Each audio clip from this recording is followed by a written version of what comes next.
Okay, give me 1 second. Almost done. Yeah, make sure to turn Carlos and I off so we're not, our sound. Yeah, I will. 1 second.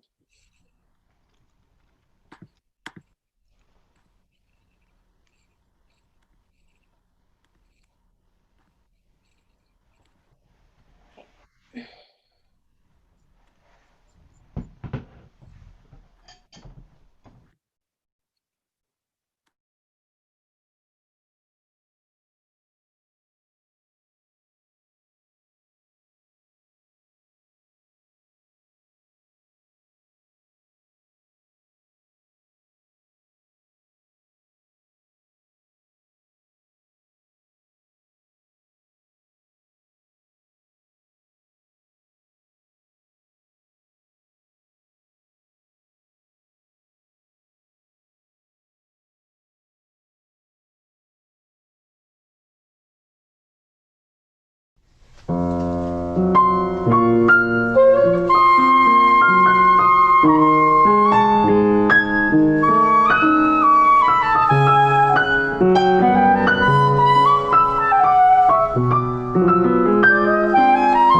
Rolling. Hello out there in TV land. Hello. Thanks everybody for tuning in. Thank you to Steve Dickinson and the Poetry Center for putting on this event. Thank you. We're celebrating Bob Kaufman here. I know there's a lot of work that went into it and had to be rescheduled from April, so thank you, Steve, for everything that you did, do, and continue to do. Thank you to City Lights for publishing the collected poems of Bob Kaufman. Thank you, Elaine and Garrett and Chris and everybody. You did a fabulous job. Thank you, thank you. We are hawking a couple things today. We got this broadside here, done by the wonderful Nick Whittington, letterpress. Beautiful poem. It's called Tin Pan Alley. It didn't make it into the book. It was discovered by S.A. Griffin. Didn't make it. After the book went to print. So we're making 61 of these because Bob wrote the poem in 1961 in New York City, and we're celebrating my man's 61st birthday here. Don't tell anybody. No one. By the time you see this, my man here will put another candle on the cake. We're also selling this record here. It's called Bob Kaufman, Rapping Elite. Elite. It comes from the Bob Kaufman archives in Boston University. The tape's recorded by his mother. We got on side B, we got this, the track Second April. Wonderful long poem by Bob. This here's a drawing by Sherry Martinelli. This vinyl only, no digital, no download, none of that, none of ones and zeros. We're talking about straight wax. We got transcription here of side A done by Raymond Foye and myself. Thank you, Raymond. Thank you, Raymond. Hello, Raymond. On the back, we got some photos here. We got a wonderful one by Chris Felver of Harold Norris and Bob Kaufman together. Thank you, Chris. And we got 3 different versions of the Bible. We got this kind of gray, green marble sort of deal. We got a red and a purple one. For you connoisseurs. 50% of the sale of this record goes to my man. Yeah. 100% of the sale of this broadside goes to him. So Yeah. make sure and buy. Bye, bye, bye. That's a wrap. Peace. Peace. Would you wear my eyes? My body is a torn mattress, a disheveled throbbing place for the comings and goings of loveless transience. I breathe with breath as I love you and I move you forever. The odor of me is an unfurnished room filled with dank breaths, escaping gas to nowhere. Before completely objective mirrors, I have shot myself with my eyes. Even death refused my advances. I have walked on my walls each night through strange landscapes in my head. I have brushed my teeth with orange peels, iced with the cold blood from dripping faucets. My face is covered with the maps of dead nations. My hair is littered with drying ragweed. Bitter raisins drip haphazardly from my nostrils, while schools of glowing minnows swim from my mouth. The nipples of my breast are sunbound cockleburrs. Long-forgotten Indian tribes fight bloody battles on my chest. My legs are the charred remains of sunken ships rotting in my stomach. My feet are covered with the moss from old Louisiana bayous pouring across my floor. I can't go out anymore. I shall sit on my ceiling. Would you wear my eyes?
And disappear, leaving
Jazz wakes with the day.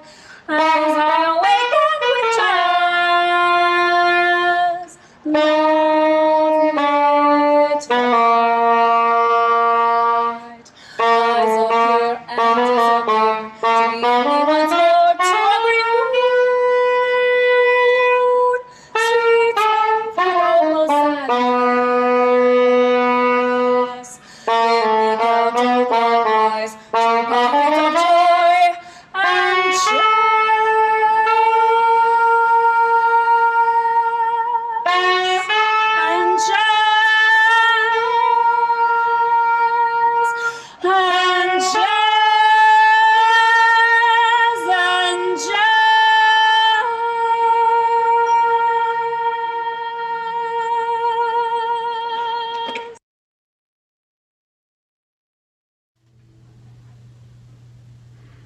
Morning joy. Piano buttons stitched on morning lights. Jazz wakes with the day. As I awaken with jazz, love lit the night.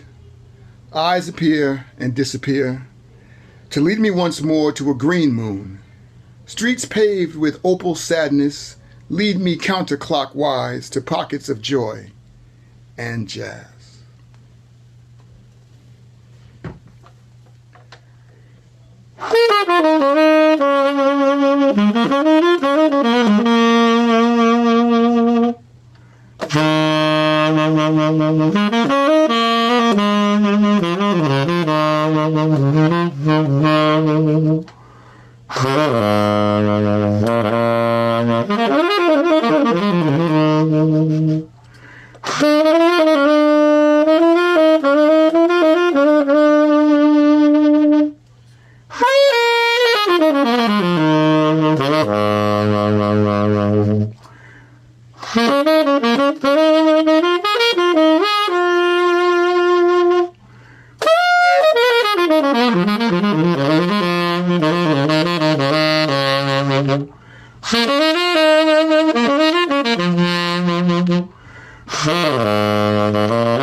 I first encountered Bob Kaufman when I was a kid,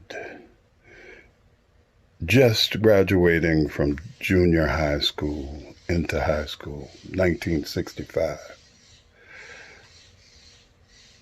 A friend of mine who used to hang out with me from time to time at City Lights bookstore in North Beach on Columbus, pointed one day to a black man leaning on the wall with a umbrella-like Asian umbrella hat, a hat made of straw that expanded on the top of his head, kind of like a glow. And his head was bobbing to some tune in his head. And he had a cigarette, and he was what looked to me like a bum or somebody who was very high. And he said, man, you see this dude, man, he's a great poet. And I said, well, you got to be crazy. Dude, how could this dude be a poet, man? This dude is completely whacked out. And he said, no, man, this cat is a real poet, man. This dude reads his poetry in Paris, and people stand in line to hear him read. And I said, man, you got to be jiving, man.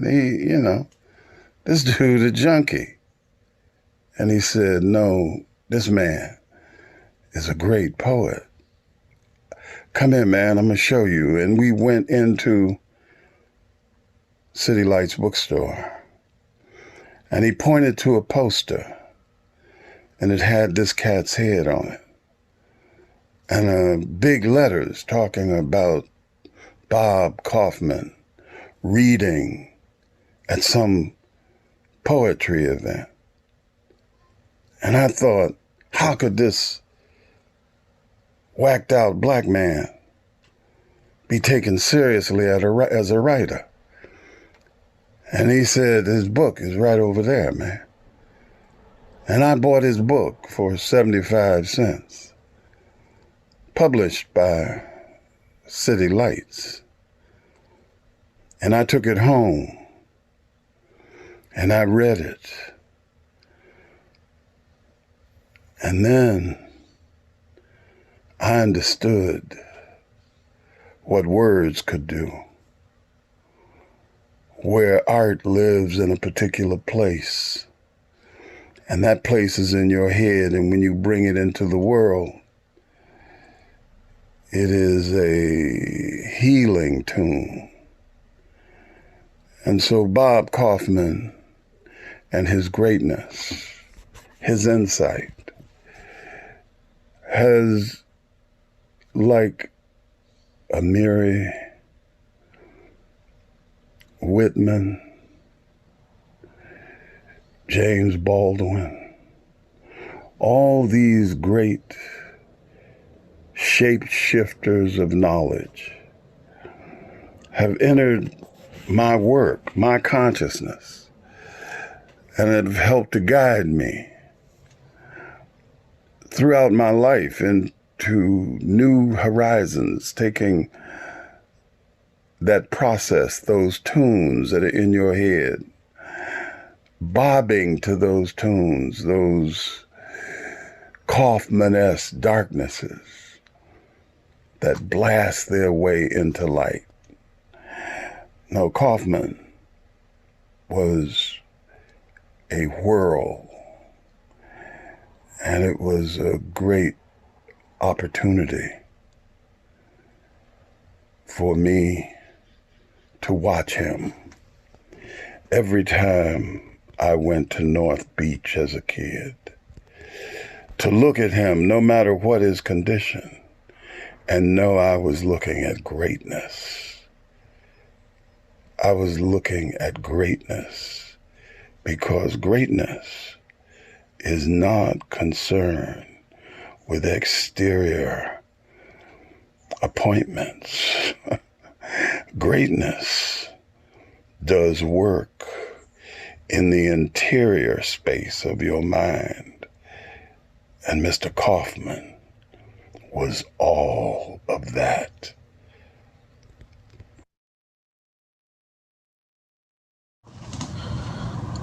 Jail poems. I am sitting in a cell with a view of evil parallels, waiting thunder to splinter me into 1,000 me's. It is not enough to be in one cage with oneself. I want to sit opposite every prisoner in every hole. Doors roll and bang, every slam of finality, bang. The junkie disappeared into a red noise, stoning out his hell. The older wino congratulates himself on not smoking. Fingerprints left lying on black, inky gravestones. Noises of pain seeping through steel walls, crashing, reach my own hurt. I become part of someone forever.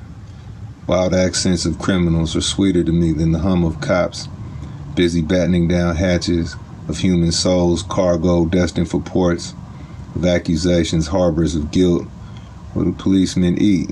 Socrates? Still prisoner, old one. Painter, paint me a crazy jail. Mad watercolor cells. Poet, how old is suffering? Write it in yellow lead. God make me a sky on my glass ceiling. I need stars now to lead through this atmosphere of shrieks and private hells, entrances and exits, in, out, up, down, the civic seesaw. Hear me now. Hear me now, always here somehow, in the universe of cells. Who is not in jail? Jailers. In a world of hospitals, who is not sick? Doctors. A golden sardine is swimming in my head. Oh, we know some things, man, about some things, like jazz and jails and God. Saturday is a good day to go to jail. Now they give a new form, quivering jelly light, that proves any boy can be president of Muscatel. They are mad at him because he is one of them. Gray speckled, unplanned nakedness, stinking fingers grasping toilet bowl. Mr. America wants to bathe. Look, on the floor, lying across America's face, a real movie star featured in 1,000,000 newsreels. What am I doing? Feeling compassion? When he comes out of it, he will help kill me. He probably hates living. Nut skin bolts clanking in his stomach, scrambled. His society's gone to pieces in his belly, bloated. See the great American windmill tilting at itself. Good solid rock, the kind that made America drunk. Success written all over his streaked ass. Successful type success. 40 home runs in one inning. Stop suffering, Jack. You can't fool us. We know this is a great country in the world, ain't it? He didn't make it. Wino in cell 3. There have been too many years in this short span of mine. My soul demands a cave of its own like the Jane guy. Yet I must make it go on, hard like jazz, glowing in this dark plastic jungle land of long night. Chilled, my navel is a button to push when I want inside out. Am I not more than a mass of entrails and rough tissue? Must I break my bones, drink my wine, diluted blood? Should I dredge old sadness from my chest? Not again. All those ancient balls of fire hotly swallowed, let them lie. Let me spit breath, mists of introspection, bits of me, so that when I am gone, I shall be in the air. Someone who I am is no one. Something I've done is nothing. Someplace I've been is nowhere. I am not me. What are the answers I must find questions for? All these strange streets I must find cities for. Thank God for beatniks. All night the stink of rotting people, fumes rising from pyres of live men fill my nose with gassy disgust, drown my exposed eyes in tears. Traveling guy salesman bursting my eardrum with the dullest part of a good sexy book, impatient for Monday and adding machines, yellow-eyed dogs whistling in evening. The baby came to jail today. One more day to hell filled with floating glands. The jail, a huge hollow metal cube hanging from the moon by a silver chain. Someday Johnny Appleseed is going to chop it down. 3 long strings of light braided into a ray. I'm apprehensive about my future. My past is turning back on me. Shadows I see forming on the wall. Pictures of desires protected from my own eyes after spending all night constructing a dream. Morning came and blinded me with light. Now I seek among mountains of crushed eggshells for the goddamn dream I never wanted. Sitting here writing things on paper instead of sticking the pencil into the air, the battle of monumental failures raging, both hoping for a good, clean loss. Now I see the night silently overwhelming day, Caught in imaginary webs of conscience, I weep over my acts, yet I believe cities should be built on one side of the street. People who can't cast shadows never die of freckles, the end always comes last. We sat at a corner table devouring each other word by word until nothing was left, repulsive skeletons. I sit here writing, not daring to stop for fear of seeing what's outside my head. Dear Jesus, didn't hurt a bit, did it? I'm afraid to follow my flesh over those narrow, wide, hard, soft female beds, but I do. Link by link, we forged the chain, and discovering the end around our necks, we bugged out. I've never seen a wild, poetic loaf of bread, but if I did, I would eat it, crushed in awe. From how many years away does a baby come? Universality, duality, totality, one. The defective on the floor mumbling was once a man who shouted across tables, "Come help flatten a raindrop."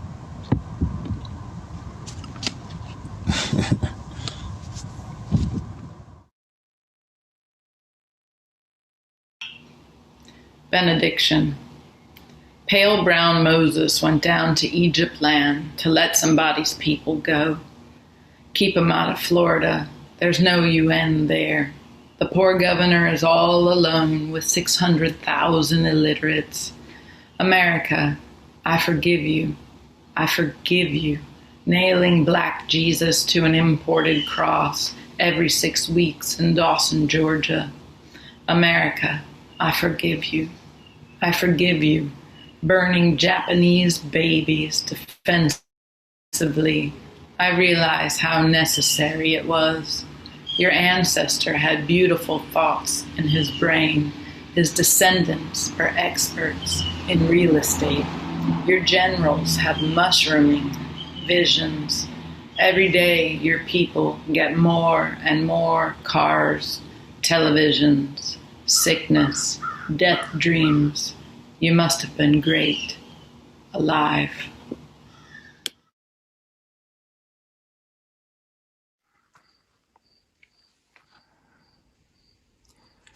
For me, the ultimate subject of Bob Kaufman's work is the mind, human mind, the ability of the mind to change, to renew itself, and ultimately to escape itself. This is his last poem. It's called Human Being. Epigram. Just let it be as it naturally is. Tulku Urgyen Rinpoche. There is nothing more relaxing than the present moment. Just right here. Nowhere else. For once, do not linger in the past. Do not look to the future. Do not face the facts, since they will make you think. Leave it. Let it be. The mind becomes so full, we forget that it is open. Thoughts will come and go if we allow. Just let them go about the business of illusion on their own. If you think them real, gently look at where they came from. No one's home. See?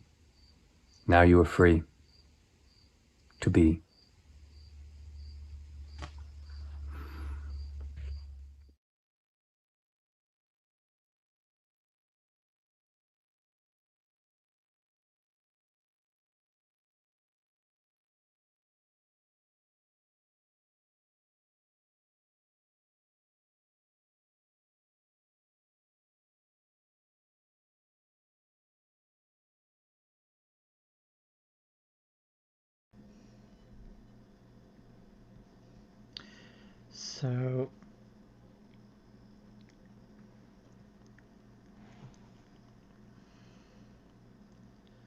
So we're going to bring some people on live now. That was our part one. I have to apologize for the sound in that first swing through, and we got the audio cleared up.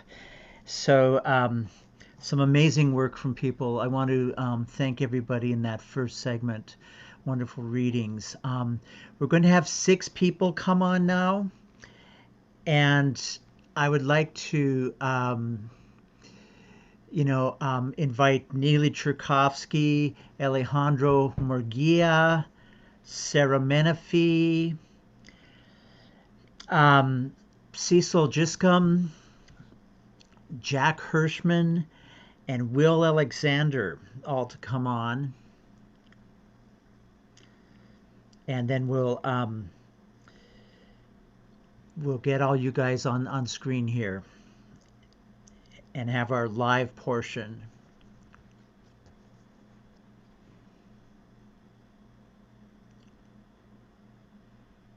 There's Neeli, Sarah, Cecil.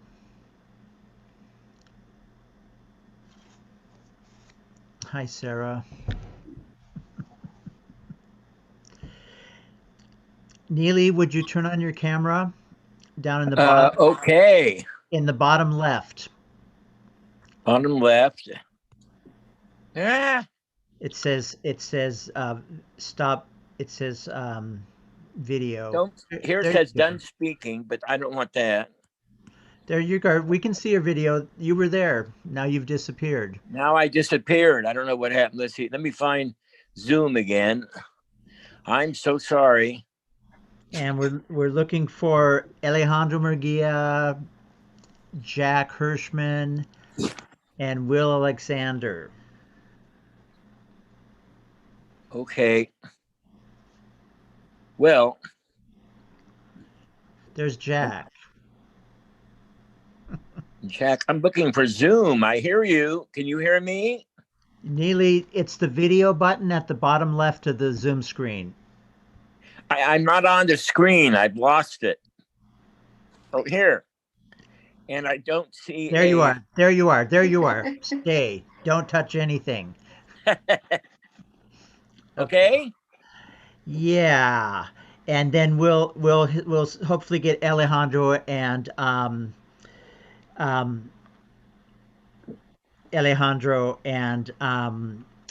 Will here in a second, but I just want to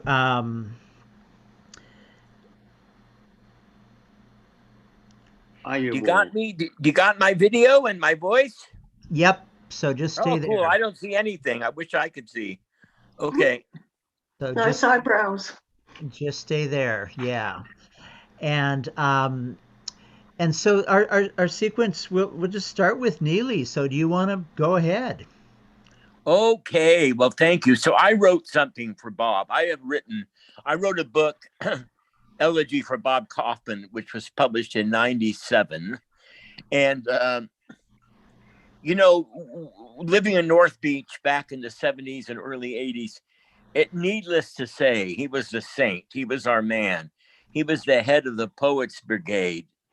And when the Dante Hotel, aptly named, burned down, he came and lived with me for 6 months. That was a story in itself, which I do tell in my someday forthcoming memoirs.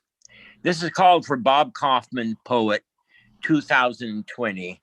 Let me just say that 3 years ago, Raymond Foye and I had a dream of collecting Bob's work in one volume because I knew how well the various decades and the various books would speak to one another, and so they do. And then with the help of Tate Swindell and others, we came across poems that had been lying in fugitive journals, and it just is a great orchestration. And we do thank City Lights so much, and we thank the Poetry Center for this evening. Okay, for Bob Kaufman. I said, Bob, you walked into the kitchen just in time. There were irises on the terrace and women with parasols dreaming of dolls smashed on the rocks at the end of the waves with their white bonnets. There are elegant waiters in Chinatown who will serve tea. An old Catalan comes in to order chow mein. He wears a black beret and paints the California missions. Life is a stern idea. Your idea is a drawing, fine lines, hint of reception, anger in truth, shallow ponds by roadside. I said, Bobby, this is my letter. I send it by regular mail. The boy has placed a stamp. You rolled a cigarette and stuck a match. That room felt so small, dim lit kitchen, flimsy table. I'm drinking coffee. You blow smoke onto a horn that resonates everywhere. No wonder you tap a finger on the table. Your girlfriend shoots the stars. You guide her to a secret chamber. Bobby, I'd like to say you've drawn a line. The irises are handsome. They stand against time. No one can paint them as well as they can. You see this and smile. Talent comes folded into nature and will never be removed. When the Dante Hotel burned, you came to stay with me. And the Black Princess of New Orleans, you were uncompromisingly thorough. On cold nights, we read aloud from treacherous books and through memory. Music then is failing to connect the dots. Feeling flees, sound bleeds all over form, and you can forget content. You know what I mean?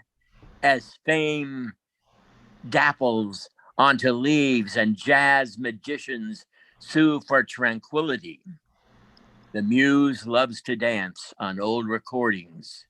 Do flow, so slow, castanet, feed the animals, rapid fire, boom, bang, more we dare not ask. Peace, a poet out of bone, write in stone, come home to your ashes, spread on our sallow day. Forgive you I will, as I must honor the bleak necessities and read your words and the words of Lorca and touch those keys on Monk's piano. Such spirit is endless. Forget never, forget never. Cut some heather, keep it in an earthen jar, knit a knot, morning dew, sprinkle words on the placid bay water where a sailboat catches up with a seagull on Raccoon Straits. We were enlightened by sentences that grew out of our sea voyages. We saw Hart Crane go overboard. We waited at the bottom of the sea for mermaids dressed in silk. We drank whiskey at Lipo in Chinatown on Grant Avenue, down a gated highway of the phosphorescent moon. Thank you. Whew.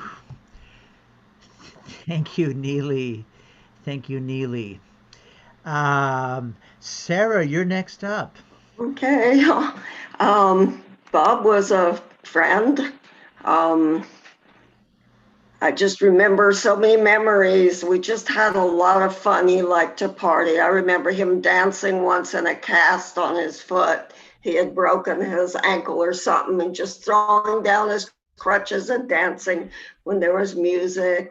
He used to stay with me in my little Polk Gulch pad when him and Lynn were living in their van and they'd sleep on the floor.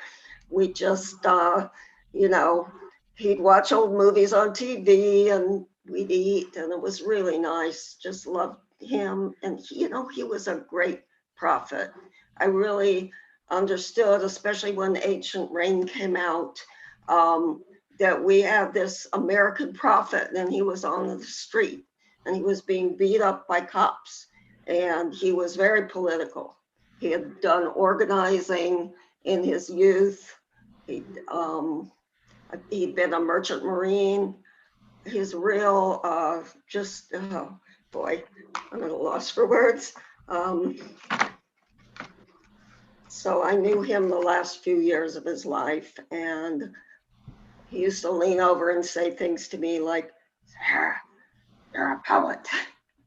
Sarah, I'm a Christian," and so I felt so blessed. So I'm gonna read a couple of his much shorter books from Ancient Rain, which I remember when this came out and he was like reciting his poetry at the Spaghetti Factory, the Thursday night open readings, and everybody was there. and he'd recite his poems in Lorca and his damaged voice. It was just amazing. Talk about duende.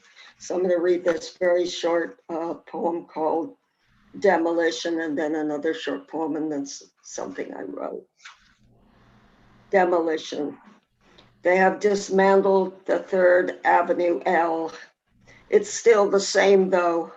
They haven't removed those torn down men. This is called I Am a Camera, and it's sort of a much shorter shot of the long poem, amazing poem called The Poet, which I'd like to read the whole thing, but I'll just read I Am a Camera. The poet nailed on the hard bone of this world, his soul decimated to silence, is a fish with frog's eyes. The blood of a poet flows out with his poems back to the pyramid of bones from which he is thrust. His death is a saving grace. Creation is perfect. Bob Kaufman. This is a reprint, but right after he died, or a bit after he died, we formed a Bob Kaufman collective and published this book of tributes to Bob. And my piece in here is called January 12th, 1986, and that was the day he died. The Mississippi River flows backwards up from New Orleans. Wide and deep returns to its source, leaving a shining silence. I saw him in 1951, the man under the L of your poem, the torn down man, the man ceaselessly torn down to nothing and reappearing because the sun is Negro. The river re-enters its mouth. In Woy Loy Goys, you sit sharing your rice, pouring the tea around a plate of curry lamb neck bones, perfect creation's gesture. Slender limbs, motion, river willows, cranium sarabands, river of spirit that carries you through the chasms of the heart where words are terribly burning, piercing a pall of smoke so the choking babble parts around you. You are now Orion, the hunter of your poem, who chases the killer of dreams from the sky, from the streets where you'll always walk among us. Thank you. Bob Kaufman, Presente. Thank you, Sarah Menifee. Yes, so next up is Cecil Giscombe. Okay. Thank you. My thanks to Steve Dickinson and to the Poetry Center for inviting me to be part of this celebration of Bob Kaufman's work. Can you hear me? Okay. I'm Cecil. Hello. Hi. I'm Cecil Giscombe. I'm a poet. I stay in Berkeley, but my area code DNA says I live in rural Pennsylvania. I stay in Berkeley, and a few minutes ago, there was the 8 o'clock howling just outside, which I rather enjoy. I'm a traveler. I can't remember where or when I first encountered Bob Kaufman's poetry, his poems, the 70s, I think, in New York. They've always just been there. I'm going to read 3 of his poems to weave themselves around Charlie Parker. I'll read the first page of Hank Lawler Chorus, which is a fictionalized account of Charlie Bird Parker's life and work. The second is Walking Parker Home, and I'm happy to see Parker himself grown up on the screen. Bob Kaufman's son, named for Charlie Parker. What a walk that must have been. And finally, I'm going to read Blood Fell on Mountains, which is a very short love poem. It is an audacious poem. yet audaciously names love with his own name. Hank Lawler, excuse me. Hank Lawler chorus. Hank Lawler was born in Kansas City in a charity ward where his father was also born, perhaps in the same bed. His early childhood was that of any Negro child of his town in the 1930s, regular attendance at a seedy rundown school, daily salutes to the flag, solemn morning pledges of allegiance, and standard beard geographies.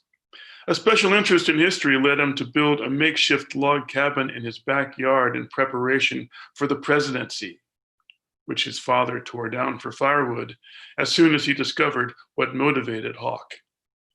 His favorite friends were those with whom he traveled to the relief depot to collect the family ration of potatoes and dried prunes. These boys he trusted. Others just happened to be boys too. In school, he was good in mathematics, but hated to do figures on paper.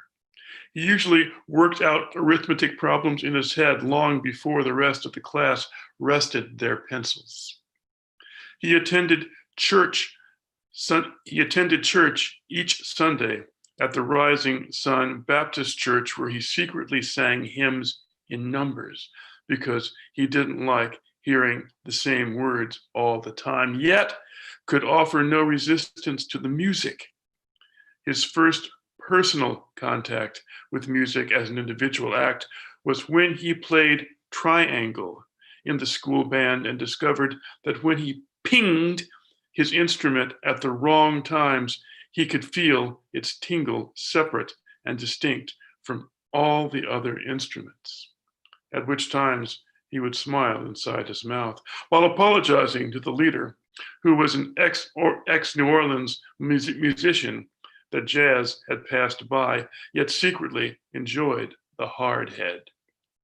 He discovered the saxophone while listening to the band tune up and found that this gilded pipe could play free of the mob. At that instant, he became a saxophone player for life and never touched another triangle.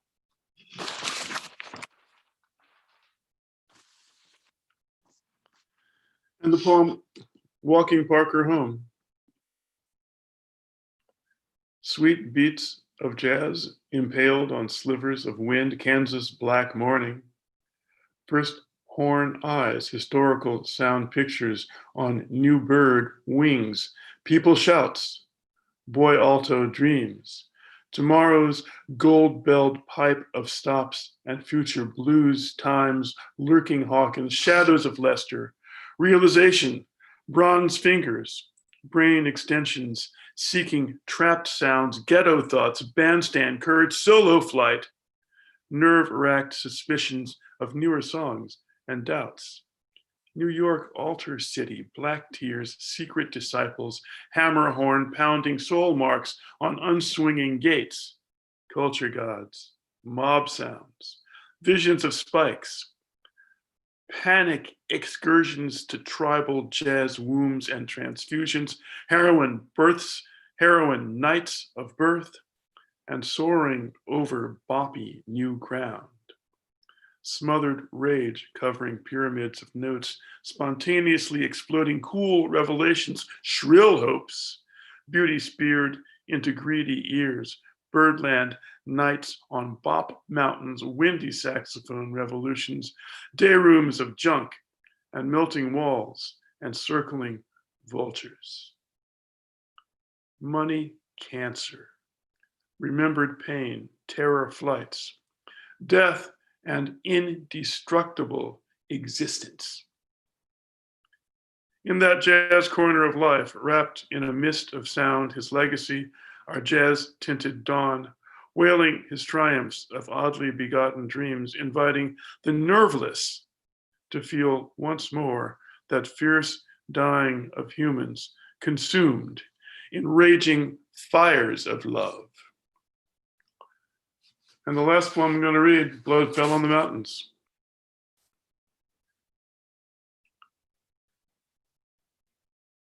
Blueness, the color of love, blue slanted to a crack. Start again.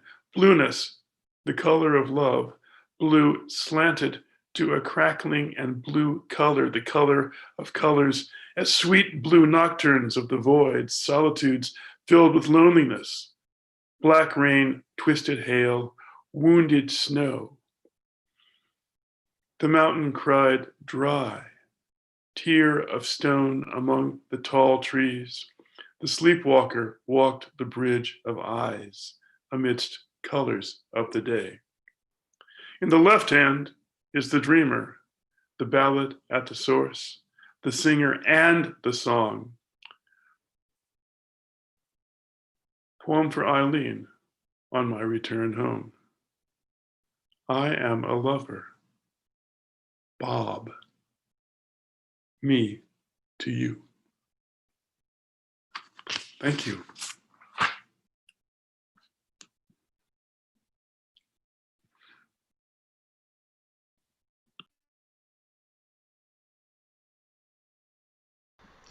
Thank you, Cecil. I got a phone call from Alejandro, who is looming out there somewhere, ready to come in, but thank you. And so hopefully we'll get Alejandro on here soon, and we've got Jack Hirschman. So Jack is up next. You just have to unmute yourself in the bottom left. Okay. Sarah raised the book. I had the honor of editing this book for the Bob Kaufman Collective. It came out in 3 years after his passing. It came out in 1989. I'm going to read the poem that I wrote in this book. Let me just say that I know a lot about Bob because he told me a lot. And we were very close in a political sense. Bob was an early member of the Communist Party when he was young. And in New York, he was actually destroyed by the electroshock up there. And the Bob Kaufman Arcane, which is in this book, is what I'm going to read now.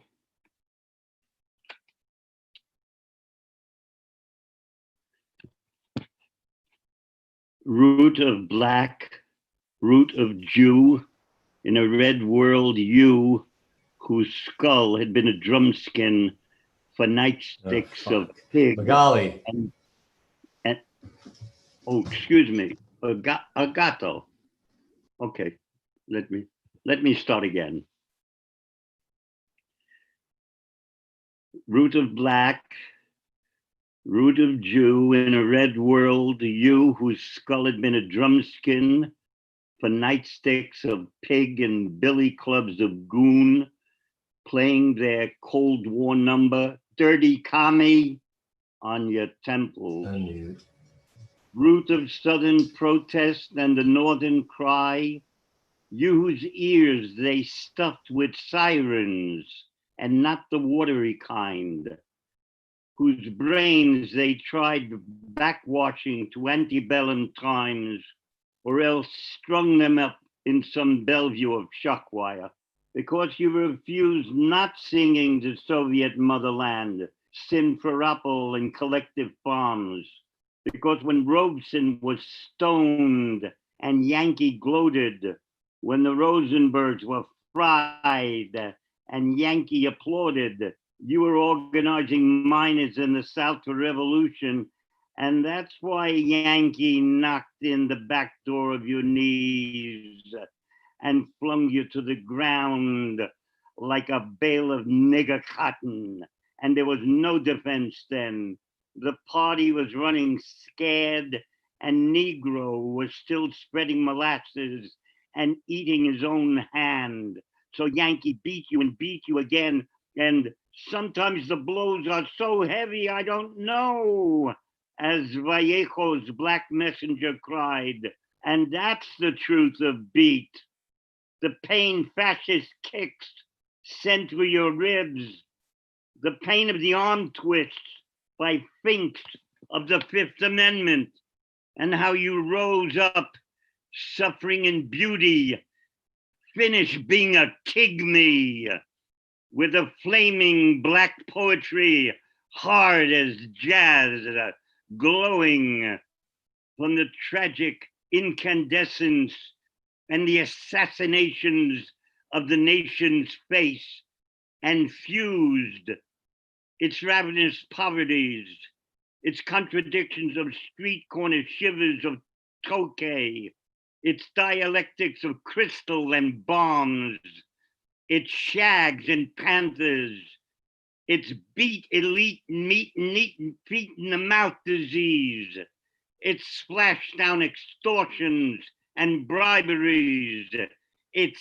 steady state idiot tapes with your ferocious gentility, your patchwork of poems ever quilting our war-bitten ears, your Franks, mumbles, and open wounds of vibrations of cathodes and Bemish's tune, your wine scroungers and orgasms of snot ever revulsing the bougies, your low profile straight from the hip fives, the out-peddling victory gesture of your palms, those eyes where your smile always rose to, your rubber-banded up-jumping exclamations and ricocheting ungabung red-ons, your numerical love for 86,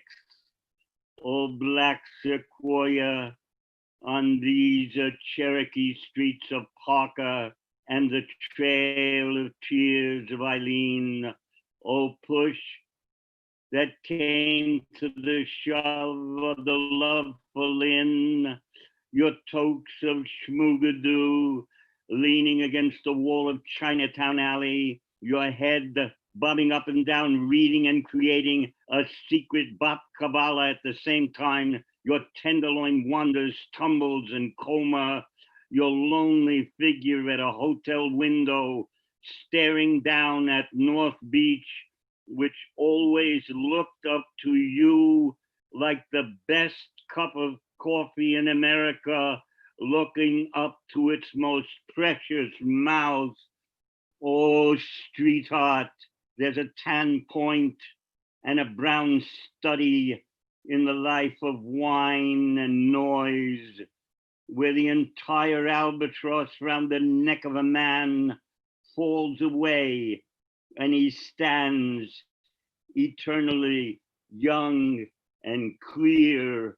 Oh, streetheart, those songs we sang together are rising from your poems, the way you rose from the gutter with a righteous, brilliant literacy, filling the voting fingers of the South now with black worker hegemony, lifting thresholds of wheat onto the shoulders of young Haiti, and feeding the drying mouth of this gentrified, dying village fresh water from the hydrant you carried under your arm through hell, playing it like a bongo, thundering out an Izabongo for all to rise to the rhythm of sounds, free soul, and be notes of the never-ending rainbow to the international.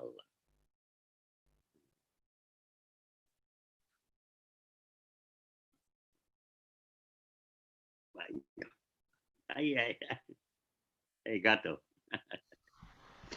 Wonderful, wonderful, Jack. Thank you so much. Yeah, extraordinary, arcane, beautiful, beautiful. I'm going to ask Alejandro and then Will. So if Alejandro could come on next, and then after him, Will Alexander. So Alejandro? Well, first of all, thank you, Steve, and the Poetry Center and City Lights Arcade, the Green Arcade, and the Mattress Factory for hosting this event. And although it's late to celebrate Bob's birthday, I think Bob would appreciate the surrealist fact that we're celebrating his birthday so many months late in the middle of this pandemic that's going on. And my apologies for joining you a bit late, but I did get a chance to hear all of you. And it's reminded me about Bob's poetry. When you read it again, so many years later, you know, Golden Sardine, I first read that as a young brown buffalo in Los Angeles around 1970, 71, something like that. No, before that. It still is relevant. And what's unique, I think, about his poetry, every line of his is just unique. Like, where did you get that, Bob? Most poets would love to write one line like that. And Bob has all those great poems of his. I'll read one of his poems that I've always enjoyed since way back then. From the book Solitude Crowded with Loneliness, A Remembered Beat. We heard our beat faintly then when John Hoffman hitchhiked with enemy gods and died in Mexican's land, choked on his dreams of blood and love, leaving his poems on the dark other side of time, and first slight hint of a beat. When Parker, a poet in jazz, gave 170 pounds to a 1-ounce needle, his music, his life, 6 hipsters from uptown called it a religious sacrifice and wore turbans. Our poet wore lonely death, leaving his breath in a beat. We remember when Max Bodenheim remembered Lorca and challenged death nightly with a port pine full of mixed up crazy love and 30 years bitter memory and poet life, only to end as hero of a slaughter poem written by a maniac in a 3rd Avenue night of hell. And we went there, lost in the sound of a beat. We remember thin cafeteria Sanskrit scholars reading old telephone directories aloud, trying to find Buddha or truth among columns of private detectives, private sanitariums, and committees for rehabilitation of bisexual Eskimos and the unlisted trace of a beat. We remember when poets removed tangled brains to save for a saner time, when organization men in pink ties declared television love, opening the age of electrical stone, as all do-gooders shouted, punch time clocks, or your neighbor, or your youngest boy, while a warlord of young poets perished in Pusan's swamp, drowned in a flood of matchbook covers from home. Survivors hid themselves in the folds of a cocaine nighttime robe, as pill time stretched across white powdered deserts and roots of exotic cactus bloomed in caves of the mind. As Nirvana came dancing, prancing in time to the beat, leading new ways through friend-filled narcotic graveyards to hidden Pacific, big hell, quiet peace of Big Sur, where that proud pornographer smiles on the redwood throne and birds pound the air with a beat. Bob Kaufman, let me just tell you a quick short story about him. When I first came to San Francisco, my first reading ever in San Francisco at the Coffee Gallery on Grant Avenue. I was about to read a poem that I had written for Bob, right? And I'm just about to start in the middle of the reading, and who walks in but Bob Kaufman? And walks up to the center of the audience there, sits in the center row, and I read the poem I had written for him. And afterwards, he stands up, shakes my hand, and walks out. So I'd like to close with this poem that I wrote, another poem that I wrote for him, but a more recent one called The Eyes of the Poet. Corrugated iron panel stamped on your forehead. your eyes 2 pennies rattling in a blind man's cup. Yet once the sharpest beat on the scene of New York tenement parties, later tales of Tangiers, white slavery, amphetamine dreams, snow in August, jazz on your breakfast plate, and jailhouse riffs etched with a silver razor. Somehow, a busted nose, then named Prince of Poetry, a black rimmed bow sailing a bamboo raft, flowing a saxophone dirge down your river Nile. All right, Bob Kaufman lives.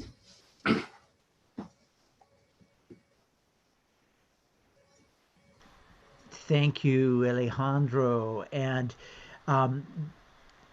before our last poet for this live portion will be Will Alexander, and then we'll have another stream of videos of contributions that people put in about another half hour after Will. So please welcome Will Alexander. Can you hear me? Hello? Okay, good. This is a poem to my son Parker, asleep in the next room. And I'll say before I read the poem, years ago, I was visiting Philip Lamantia and we walked across Harwood Alley. I related this story before. And Bob was in the house with Neeli, myself, and Philip. And we uncovered the first manuscript of The Ancient Rain. It was in typewriter script. We went through it. It was amazing, but we never saw Bob. I never saw Bob. He was sequestered at that time in the house with Neeli. But this poem has always stood out in my mind, to my son Parker, asleep in the next room. On ochre walls in ice-formed caves, shaggy Neanderthals marked their place in time. On germinal trees and equatorial stands, embryonic giants carved beginnings. On Tasmanian flatlands, mud-clothed first men hacked rock, still soft. On Melanesian mountain peaks, barked heads were reared in pride and beauty. On steamy Java's cooling lava, stooped humans raised stones to altar height. On steamy Java's cooling lava, stooped humans raised stones to altar height. On newborn China's plain, mythless sons of Han acquired peak gods with teak faces. On holy India's sacred soil, future gods carved worship reflections. On Coptic Ethiopia's pimple rock, pyramid builders tore volcanoes from earth. On death-loving Egypt's godly sands, living sacrifices carved naked power. On Sumeria's cliffs, speechless artists gouged messages to men yet uncreated. On glorious Assyria's earthen dens, art priests chipped figures of awe in hidden dimensions. On splendored Peru's gold-stained body, filigree temples were torn from severed hands. On perfect Greece's body, bloody sites, marble stirred under hands of men. On degenerate Rome's trembling sod, imitators sculpted lies into beauty. On slave Europe's prostrate form, chained souls shaped free men. On wild America's green torso, Aboriginal men painted glacial languages. On cold Arcticus snowy surface, leathery men raised totems in frozen air. On this shore, you were all men before, forever, eternally free in all things. On this shore, we shall raise our monuments of stones, of wood, of mud, of color, of labor, of belief, of being, of life, of love, of sinews, of memories, of mind, of soul, of self, of men expressed in self-determined compliance or willful revolt, secure in this avowed truth that no man is our master, nor can any ever be at any time in time to come. Okay, and the last one I'll read is a very short poem, but I think it's the essence of Bob, and I love his quest for anonymity. As he says, the poem is entitled Michelangelo the Elder. I live alone, like pith in a tree. My teeth rattle like musical instruments. In one ear, a spider spins its web of eyes. In the other, a cricket chirps all night. This is the end, which art that proves my glory has brought me. I would die for poetry. Thank you. I think Bob is just amazing, amazing person. As we spoke, as Philip and I talked one day to exhaustion, it's about a 12-hour conversation. And at the end of that conversation, you know, we did go to visit Bob at Neeli's, and I was exhausted, but we did see the ancient rain. And every time I'd go to see Bob, I would take a special pilgrimage to San Francisco. It seemed he would disappear before my eyes. One day he just vanished. But it was just the nature of his work. He was so imbued with magic, the magic of language, that it was a power that controlled his appearance and his disappearances, from my point of view. Just a magical being that I still treasure every day. And thank you for having me to read for this hour. And thank you for everybody else reading. Thank you. Bye-bye.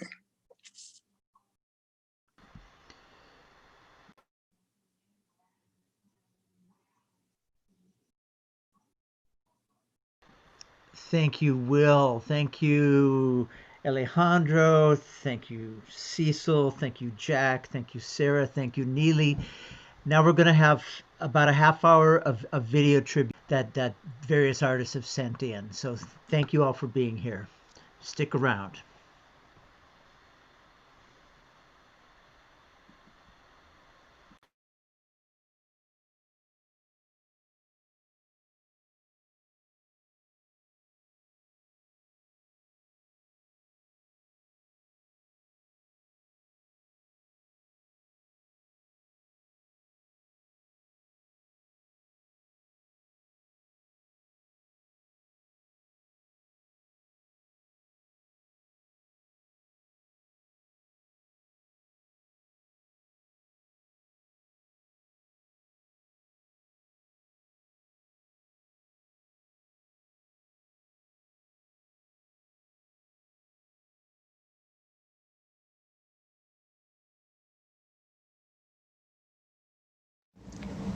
Time Traveler for Bob Kaufman and John Coltrane, two boppers on the same train.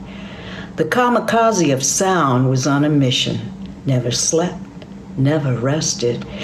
He blew bop riffs into evolutionary orbits wrung out of the sax the way washerwomen do on the banks of the Nile, spreading his melodies like Bedouin caravans along the Sahara, leaving not one note encrypted, not one scale unplumbed, not one truth unearthed. You didn't know what hit you after the necromancer rolled in and memory rushed headlong through a tsunami of darkness, leaving gravity holding its breath, where all destinations collided at infinite speed and mass, till blindsided, you just had to surrender your senses, not your logic, because as you know, sound travels at the speed of light, while spirits float midair.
My body is a torn mattress, disheveled, throbbing place for the comings and goings of loveless transients. The whole of me is an unfurnished room filled with dank breath, escaping in gasps to nowhere. Before completely objective mirrors, I have shot myself with my eyes, but death refused my advances. I've walked on my walls each night through strange landscapes in my head. I have brushed my teeth with orange peel, iced with cold blood from the dripping faucets. My face is covered with maps of dead nations. My hair is littered with drying ragweed. Bitter raisins drip haphazardly from my nostrils, while schools of glowing minnows swim from my mouth. The nipples of my breasts are sun-browned cockleburs. Long-forgotten Indian tribes fight battles on my chest, unaware of the sunken ships rotting in my stomach. My legs are charred remains of burned cypress trees. My feet are covered with moss from bayous flowing across my floor. I can't go out anymore. I shall sit on my ceiling. I am out of it with Bob Kaufman.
feeling the roots that bind me to this million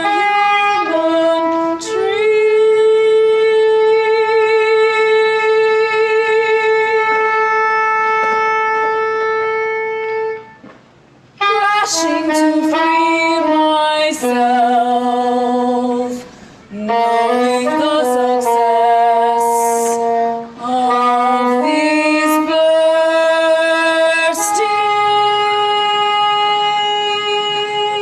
burstings shall be measured by the fury of the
to this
October 5th, 1963. Chronicle. Letters to the editor. 5th and Mission, San Francisco, California. Gentlemen, arriving back in San Francisco to be greeted by a blacklist and eviction, I am writing these lines to the responsible non-people. One thing is certain, I am not white. Thank God for that. It makes everything else bearable. The loneliness of the long-distance runner is due to the oneliness of the long-distance runner. That uniqueness that is the long-distance runner's alone and only his. The loneliness of the long-distance runner is the only reason for the long-distance runner's existence. Short-distance runners run. They finish neither first nor last. They finish. That is all that can be said about them. Nothing can be said for them. An ordinariness that is their closest proximity to the truly unique. Men die. As all men come to know, sooner or later, at any rate, either way, men die. On that all men can depend. To answer that rarely asked question, why are all the blacklists white? Perhaps because all light lists are black. The listings of all that is listed is done by who is brown. The colors of an earthquake are black, brown, and beige on the Ellington scale. Such sweet thunder. There is a silent beat in between the drums. That silent beat makes the drum beat. It makes the drum. It makes the beat. Without it, there is no drum, no beat. It is not the beat played by who is beating the drum. His is a noisy, loud one. The silent beat is beaten by who is not beating on the drum. His silent beat drowns out all the noise. It comes before and after every beat. You hear it in between. Its sound is. Bob Kaufman, poet.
Dear people, we cut our teeth on oyster shells. We were suckled on father's milk.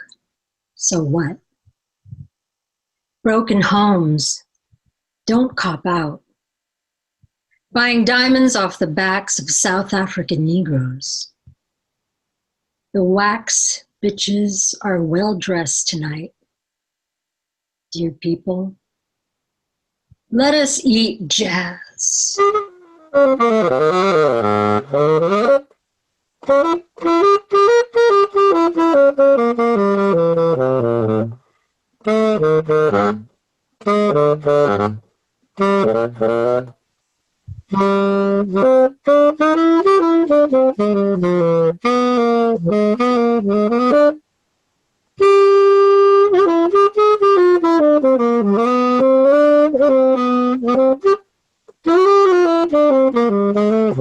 Happy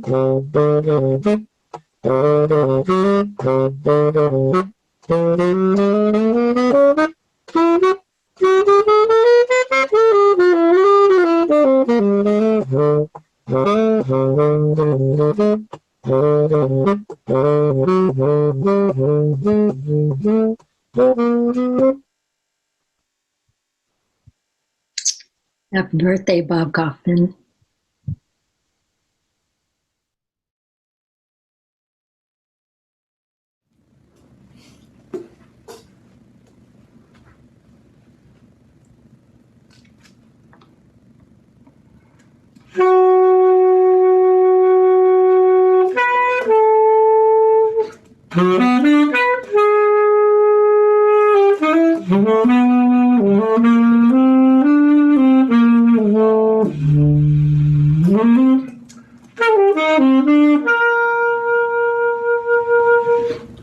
There's nothing more relaxing than the present moment. Just right here, nowhere else. For once, do not linger in the past. Do not look to the future. Do not face the facts, since they will make you think. Leave it. Let it be. The mind becomes so full, we forget that it is open. Thoughts will come and go if we allow. Just let them go about the business of illusion on their own. If you think them real, gently look at where they came from. No one's home. See? Now you are free to be.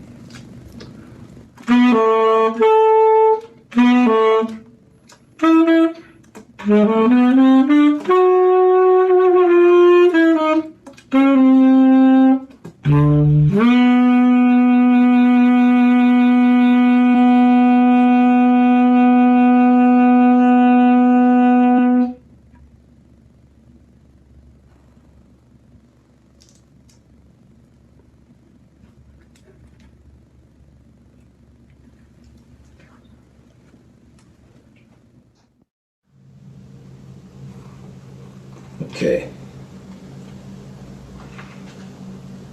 This first one is a favorite jazz poem. I'm going to read 2 jazz poems or jazz-inspired poems, and the third one will be introduced by way of the first paragraph from Zora Neale Hurston's Their Eyes Were Watching God.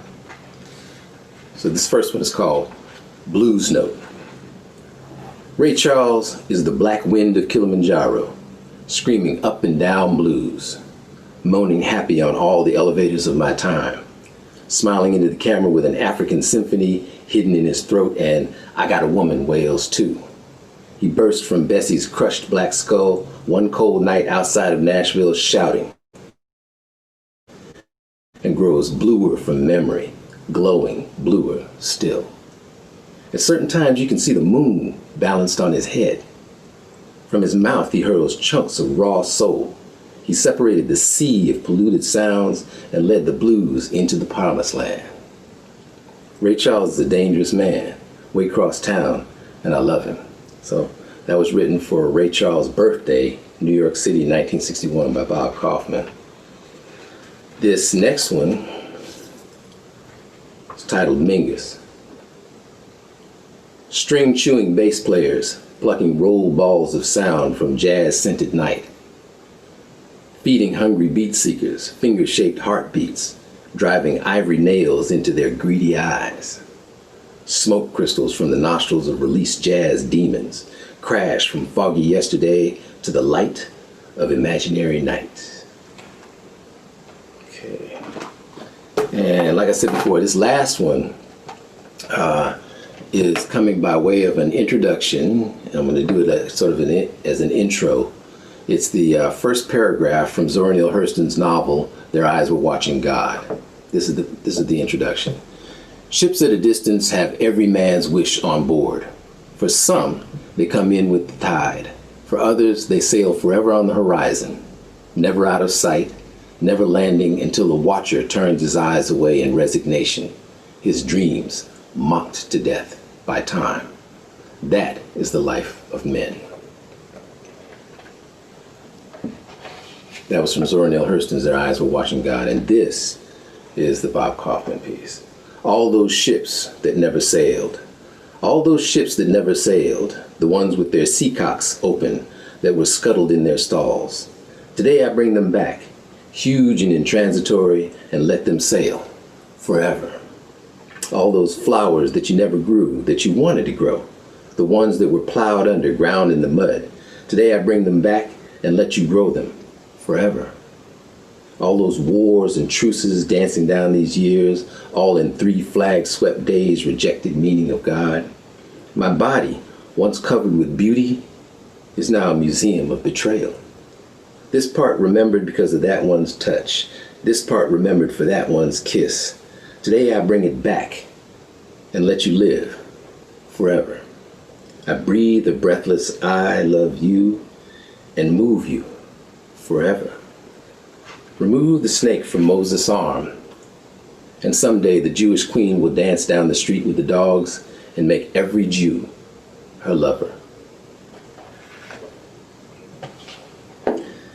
I sat these out because reading these poems late at night really reminded me of the first times that I discovered Bob Kaufman and these books in used bookstores around the Bay Area, and I consider them sort of like my talismans of contented solitude when I sit up late at night and read these things. So that's why my stuff's sitting out here. Thank you for listening to me, and thank you for inviting me to read some Bob Kaufman pieces.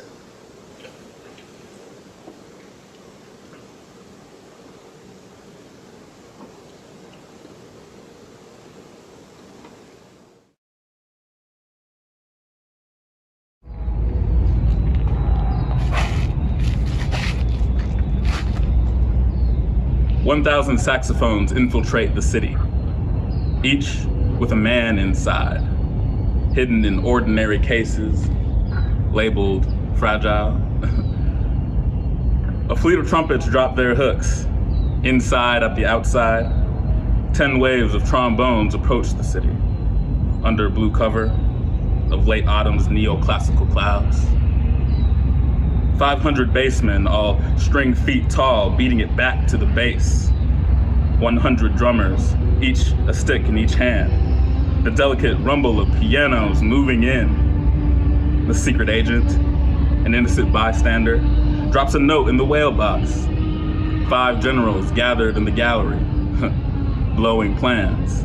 At last, the secret code is flashed. Now's the time. Now's the time. Attack the sound of jazz. The city falls.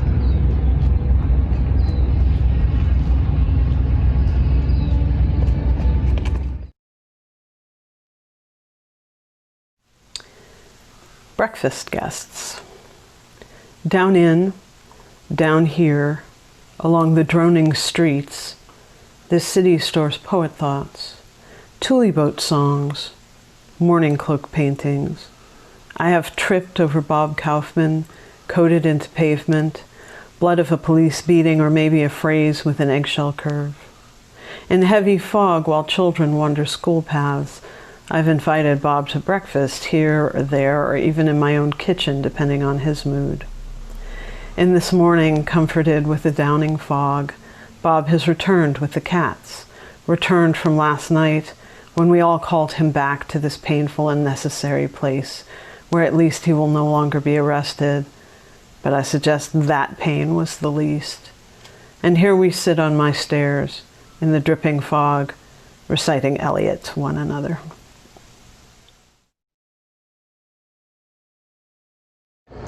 Searching for Bob Kaufman.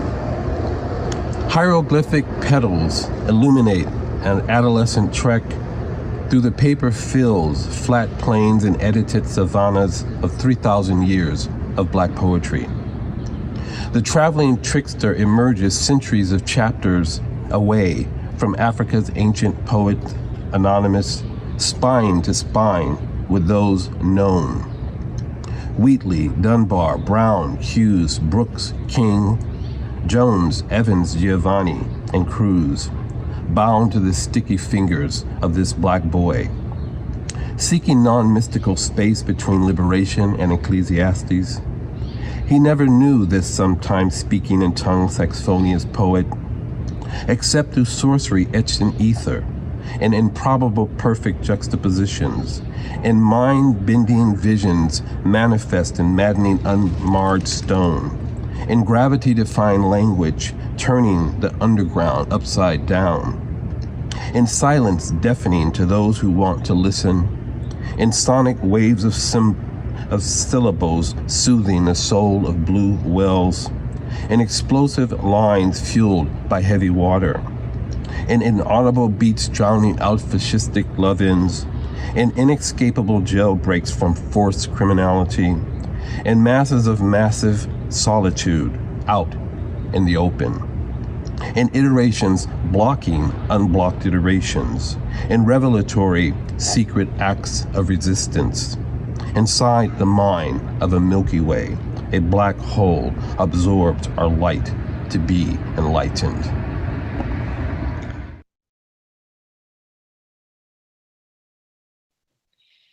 Genealogy. Great-grandfathers blessed by great-grandmothers shaved recently cooled buried stars, downed moons, creating hawk-beaked hatchets, phallic pikes, fire to tear out stubborn, determined cells clinging to other great-grandfathers, other great-grandmothers. Proudly survived fathers goaded by proud mothers rolled lead drippings into skull-piercing eternities, sent to stamp death on final presences, life forms of other survived fathers, other proud mothers.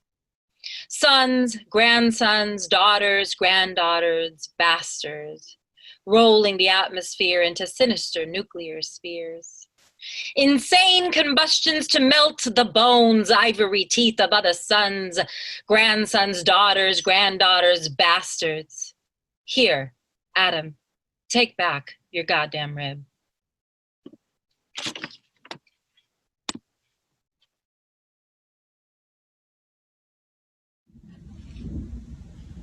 A closer look. I could die, bent, no teeth, a smudge of beauty, a cough, a dip left in the mattress.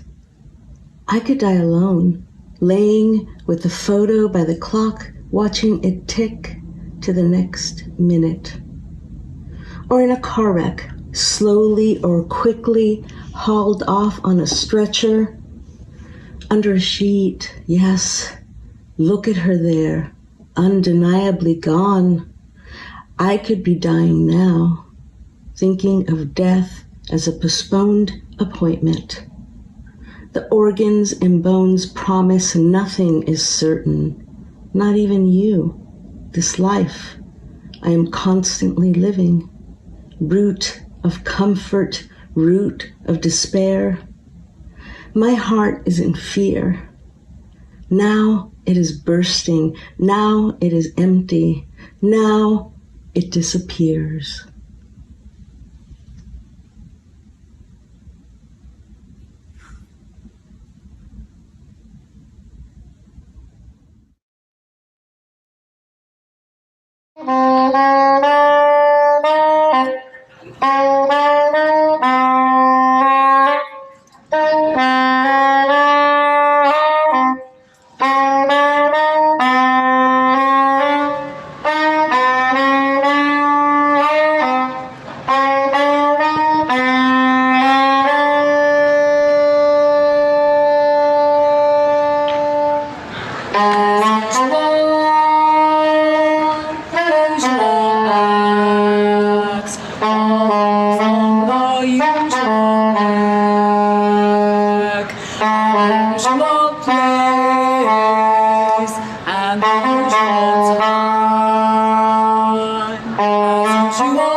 Usual place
Molly, the closing credits. Molly, you stopped the video.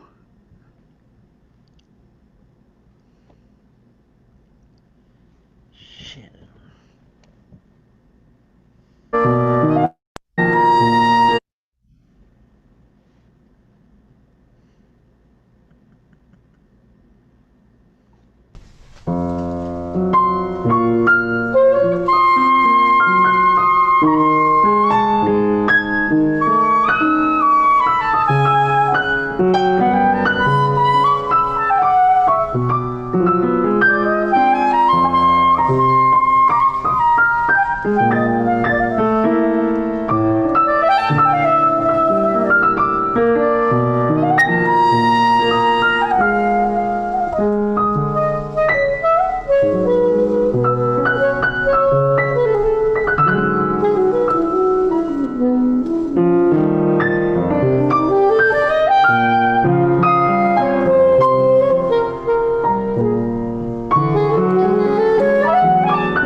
Here we are, alone in our private sadness. That was great. That was great. AKA Molly's gonna start inviting maniacs backstage. Whoever's still hanging out, we can invite them. Oh, there's Dewey Crumpler. Cool.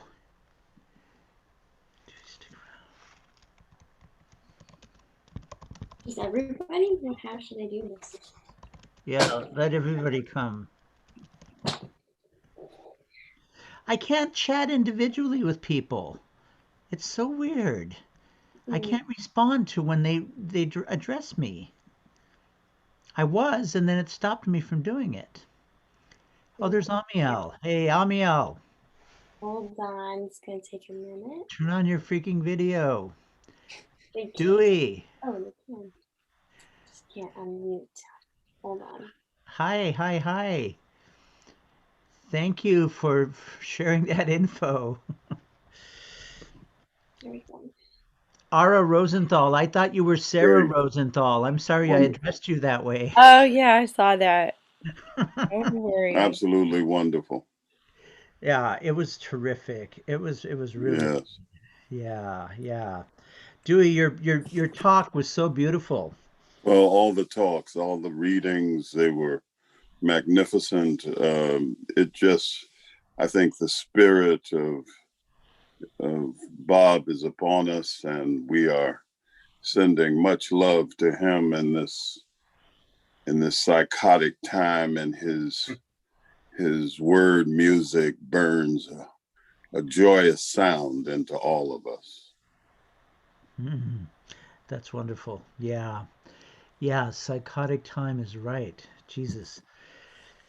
Man, man. But what a great gathering of voices Indeed. and words. Magnificent. Yeah. Thank you for putting this together. Oh, thank you. I'm so glad that you were able to do it, Yeah, all of us. Yes. All of us. Yeah. Wonderful. Yeah. Yeah. Yeah. Hey, Javon. That was great. That was beautiful. Yeah. Yeah. Thank you, everybody. Yeah. Yeah. And Michael's here and a bunch of people. Irene. Hey, Hi, how are hi, you? good. Good, good, good. Yeah, I've been missing you guys. Yeah, so Yeah. beautiful. So beautiful. Yeah. Yeah. Oh, this is what it's like backstage.